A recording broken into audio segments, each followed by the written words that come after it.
Segundo livro das Crônicas de Israel, capítulo 26, a partir do versículo 16. Diz assim o texto: Mas, havendo-se já fortificado, exaltou-se o seu coração para a sua própria ruína, e cometeu transgressões contra o Senhor seu Deus, porque entrou no templo do Senhor para queimar incenso no altar do incenso.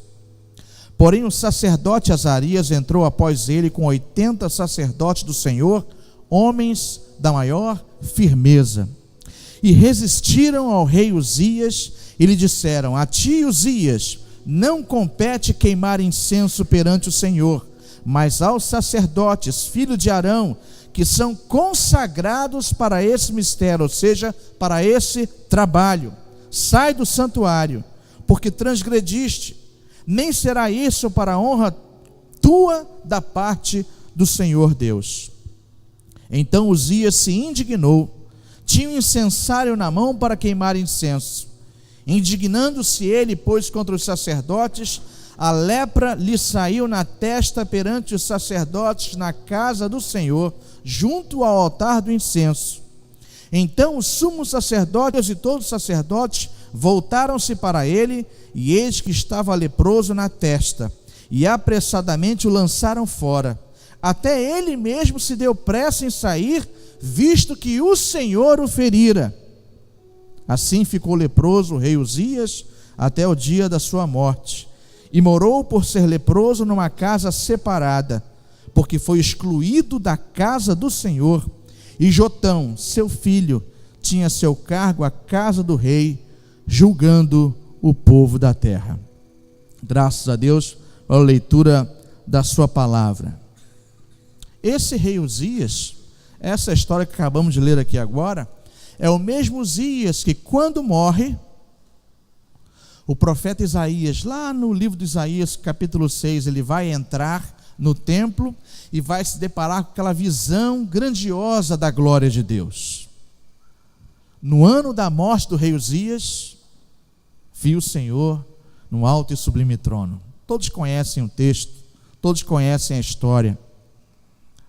Eu queria vocês, nesta noite, que o rei Uzias não pode ser somente lembrado por essa derrocada final, por essa história final. Afinal, ele foi um bom rei.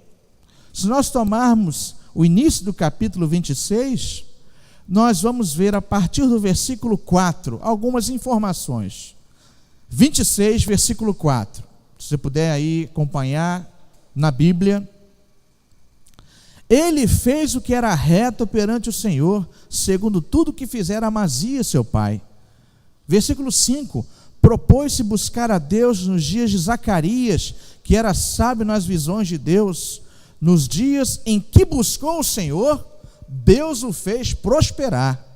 Saiu e guerreou contra os filisteus e quebrou o muro de Gate e o de Jabné e o de Asdod, edificou cidades no território de Asdod e entre os filisteus. Deus o ajudou contra os filisteus e contra os arábios que habitavam em Gur-Baal e contra os meunitas. Os amonitas deram presentes a Uzias, cujo renome se espalhara até a entrada do Egito, porque se tinha tornado em extremo forte. Também edificou Uzias torres em Jerusalém, a porta da esquina, a porta do vale e a porta do ângulo, e as fortificou, ou seja, protegeu essas entradas. Também edificou torres no deserto e cisternas. Olha só, um rei que tinha o quê? Visão. Preparou torres no deserto e cavou cisternas naquele lugar, porque tinha muito gado, tanto nos vales como nas campinas. Tinha lavradores e vinhateiros nos montes e nos campos férteis, e o rei recebeu o título de amigo da agricultura.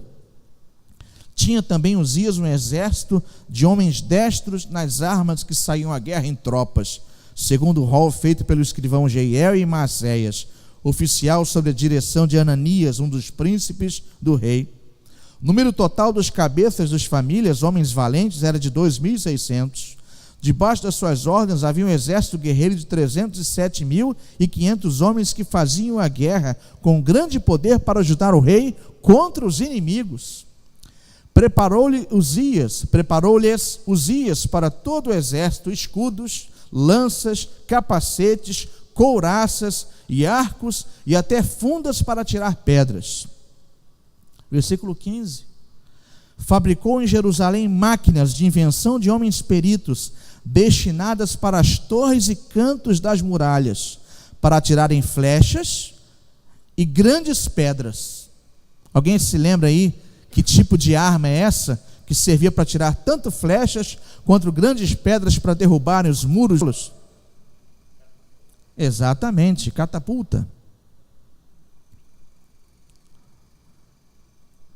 Divulgou-se a sua fama até muito longe, porque foi maravilhosamente ajudado até que se tornou forte. Nós estamos aí celebrando o mês da Reforma, trazendo à memória diversos pontos defendidos pela Reforma Protestante. Temos visto os solas, e o último solo, alguém se lembra qual é? Só lhe deu glória. Somente a Deus a glória. Enquanto esse rei caminhou seguindo o Senhor, ele foi maravilhosamente ajudado. Homem poderoso, poderoso no seu exército, poderoso em suas invenções, amigo do povo, amigo da agricultura. Mas versículo 16: havendo-se já fortificado, exaltou-se o seu coração para a sua própria ruína. Nós temos histórias semelhantes como essa. Hoje pela manhã nós conversamos lá na Américas Recreio sobre não Herodes Antipas, mas o seu sucessor, que também exaltou-se o seu coração. Havia passado a Tiago a fio de espada e estava preparado para continuar a sua sanha de sangue contra a igreja que caminhava. E em determinado momento, numa reunião, ele aparece vestido de traje real e recebe um louvor do povo, dizendo que ele tinha a voz de Deus e não a voz de um homem. E ele recebe aquela adoração. Alguém se lembra da continuação desse texto? Vem um anjo da parte do Senhor e o toca e o fere de vermes. Ele vai ser comido por vermes até o fim da sua vida e vai morrer. Só lhe deu glória, só lhe deu glória, somente a Deus a glória que lhe é devida. No livro de Atos dos Apóstolos, um pouquinho mais à frente, alguns capítulos depois, nós vamos ver Paulo e Barnabé em Listra, curando um coxo. E aí o povo vai ver, e aquilo aconteceu ali diante, perto do templo de Zeus, ou Júpiter, se você preferir. E aí aquela multidão vai ficar maravilhada e vai dizer uma frase muito famosa, ajuda aí: os deuses desceram até nós. E chamavam a Barnabé de Júpiter, e chamava a Paulo de Mercúrio, o mensageiro, aquele que falava mais. E eles vão começar a preparar ali touros para serem sacrificados àqueles homens. Eles vão dizer: não façais isto. Nós somos homens como vocês, sujeitos aos mesmos sentimentos, às mesmas aflições e dificuldades. Estamos aqui em nome do Senhor. Que comportamento diferente. Não receberam adoração, mas a concederam o motivo e a ação de cura daquele coxo veio da mão de Deus. Só lhe deu glória. Só lhe deu glória. Esse homem, Uzias, cheio de vaidade, vai tomar um incensário, segundo o texto que nós lemos, e vai realizar algo que não lhe competia, algo que não lhe era devido, algo que não era a sua vocação, seu chamamento, algo que só deveria ser feito pelos filhos de Arão, somente pelos sacerdotes, queimar incenso no altar de incenso perante o Senhor. E ele vai entrar, porque havia se fortificado, porque tem o seu coração exaltado, porque começa agora a não caminhar segundo as instruções dos profetas ou sacerdotes, mas ele começa a caminhar segundo a sua própria convicção, segundo o seu querer, segundo aquilo que ele acha, segundo aquilo que ele pensa ser correto. E nós vivemos tempos assim, irmãos. Tempos em que o homem se faz Deus e começa a fugir das prescrições da palavra e começa a aplicar aquilo que ele acha que é certo, aquilo que ele acha que é correto. Não só homens, o gênero humano, homens e mulheres. Quero só citar um exemplo. Não é só minha esposa que dá conselhos não, viu? O reverendo JR me dá muitos conselhos. Muitos. E um deles às vezes é assim. Quem se lembra, quem teve domingo à noite passada aqui? Giovana fala comigo o quê? Pastor. O Rev fala, menos. Deixando a brincadeira de lado, quero dizer a vocês que é muito dado. Muito bom ser pastoreado, cuidado, avisado. E a gente só insiste no erro se quiser, né? Que a gente foi avisado. Nós fomos avisados. Recentemente, irmãos, eu vi uma página no Facebook chamado Feminismo Real. E uma das suas postagens estava a foto assim de 2 bebês que foram encontrados numa sacola no meio do mato. E aí tem a notícia: bebês são encontrados ainda vivos e tal, descartados. E é a página, ou o administrador da página, quem escreve na página, no Feminismo Real, escreveu: 2 bebês foram jogados fora. Jogou pouco. Tinha que jogar mais. Meu corpo, as regras. E aí eu comecei a olhar a página. Vou falar igual o Rev, negócio aqui, a gente não entra na briga, mas o negócio aqui ficou ali. Ficou. Aí eu comecei a rolar. E aí mais um texto: se Maria fosse feminista, teria abortado a Jesus. Aí foi o suficiente para eu entrar e ver como poderia denunciar a página, e denunciei a página. Eu estou aguardando até hoje. Página que incita violência, que incita intolerância. Estou aguardando, mas a denúncia foi feita. Que é isto, irmãos? Meu corpo, minhas regras? Ou então, eu sou homem, mas é só a capa, porque por dentro eu sou mulher. Ou o inverso. Vi um negócio muito legal também, escrito no Facebook: eu também estive no corpo de uma mulher, mas aí eu nasci. Essa é boa.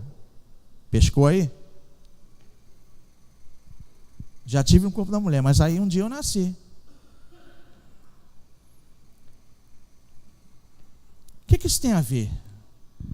Isso tem a ver com gente que se exalta a tal ponto e que começa a caminhar de conformidade com a sua mente. Quanto mais se afasta de Deus, mais se animaliza. Quanto mais afastados de Deus, mais brutos nos tornamos, mais animais nos tornamos, mais inconsequentes nos tornamos.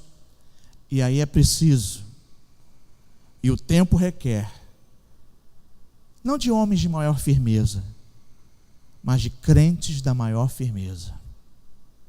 Homens e mulheres da maior firmeza. Versículo 17: porém o sacerdote Azarias entrou após ele com 80 sacerdotes do Senhor. O que diz o texto? Homens da maior firmeza, e resistiram ao rei Uzias e lhe disseram, versículo 18: a ti, Uzias, não compete queimar incenso perante o Senhor, mas aos sacerdotes, filhos de Arão, que são consagrados para esse trabalho. Sai do santuário, porque transgrediste. Sai do santuário, ainda que seja tempo, ainda que haja tempo. Mas o rei insistiu e foi ferido pelo Senhor. Meus amados irmãos, a expressão homens de maior firmeza, ela é muito significativa e muito. Aqui, no caso, não eram homens comuns, Não eram homens que não tinham certezas, não eram homens que não tinham coragem, não eram homens que não tinham lastro, eram homens especiais, dispostos a enfrentar a autoridade do Estado. E enfrentaram. E Deus os honrou.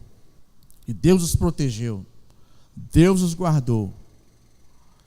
E é preciso que saibamos que se nós sairmos e lutarmos de acordo com aquilo que acreditamos em nome do Senhor, o Senhor pode nos preservar, pode também não, mas estaremos fazendo a sua obra e vivendo de conformidade com a vocação que nos foi confiada. Precisamos de firmeza, e o nosso tempo atual requer firmeza, que não é violência, que não é truculência, que não é grito, mas que é firmeza, dada pelo Espírito Santo de Deus àqueles que são seus filhos. Firmeza, a qual o próprio apóstolo Paulo disse ao procurar reanimar Timóteo, quando diz que ele tem que ter coragem para exercer a vocação que havia confiado a ele, que o Espírito que Deus havia dado a ele não era de covardia, não, mas era de moderação e de coragem. Ser firme, Timóteo. Sejamos firmes em nome de Jesus. Sem firmeza ninguém suporta provocação, ninguém suporta provação, ninguém suporta tentação. Sem estarmos firmes, nós não suportamos certos lugares, certos acontecimentos, circunstâncias. Sem firmeza ninguém suporta a pressão da carne, ninguém suporta o curso deste mundo, ninguém suporta a opressão das potestades do ar. Sem firmeza ninguém suporta a indiferença que muitas vezes nos atinge, o ódio, o desamor. Sem firmeza a gente não consegue vencer a crise da adolescência, a crise da meia-idade, ou a crise da chamada terceira idade.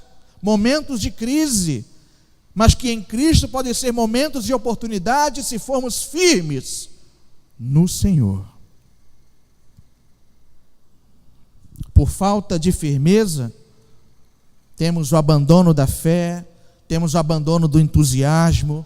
Por falta de firmeza, temos o abandono da esperança, do compromisso cristão, e aí dizemos, isso com a nossa igreja local, onde bebidos, batizados, onde professamos a fé, e onde perante Deus prometemos sustentar a obra de todas as formas, incluindo com a nossa presença, com o nosso trabalho, com a nossa alegria, com o nosso fervor, com o nosso amor.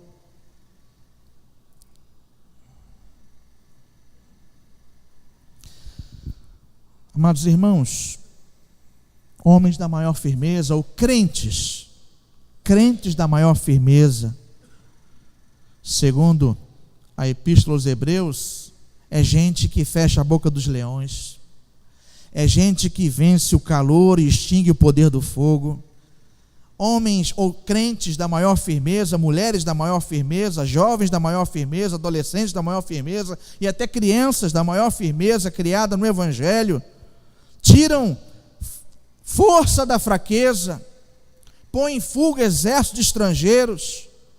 Gente da maior firmeza sai da sua terra, sai da sua parentela, olha para Deus e migra e caminha para uma terra totalmente desconhecida, mas eu creio firmemente no Senhor, por isso eu vou. Homens de maior firmeza são aqueles que dizem não à mulher de Potifar. Crentes da maior firmeza são como Moisés, que prefere ser maltratado junto com o povo do que usufruir dos prazeres transitórios do pecado. O tempo exige firmeza da parte da igreja, em todo e qualquer assunto. 1 Coríntios capítulo 15, versículo de número 58. Palavra do apóstolo Paulo à igreja: sede firmes e inabaláveis, sempre abundantes na obra do Senhor. O tempo é de crise, fiquemos firmes. O tempo é de controvérsias, fiquemos firmes. O tempo é de novas teorias que vão surgindo, procurando solapar até a própria ciência e a Bíblia, fiquemos firmes. O Senhor o ajudará, o honrará, e nós venceremos em nome de Jesus. Seja firme na sua casa, marido firmes, esposas sejam firmes, pais sejam firmes com seus filhos. Eu canso de ouvir, às vezes ver crianças fazendo a maior algazarra, e há aquela frase que já se tornou lapidar: pastor, não posso com esse menino, não pode mesmo. E eu ouvi hoje na rádio, ouvindo a Band News, os pais de hoje, infelizmente, estão mais preocupados em criar filhos felizes do que filhos corretos. O problema é, eu quero o meu menino feliz, então deixa ele fazer o que ele quiser. Irmãos, em nome de Jesus, corrija o filho e ele será feliz. Não confunda a correção com maltrato, mas corrija.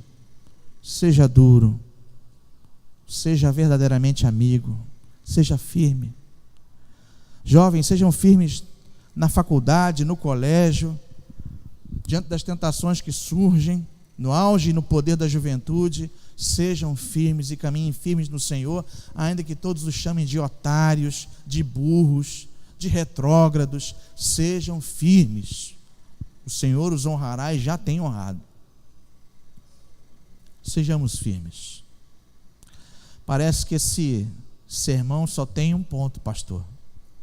Samba de uma nota só, que Deus quis para a minha vida e que eu trouxesse para vocês. Que Deus muito nos abençoe, em nome de Jesus. Amém.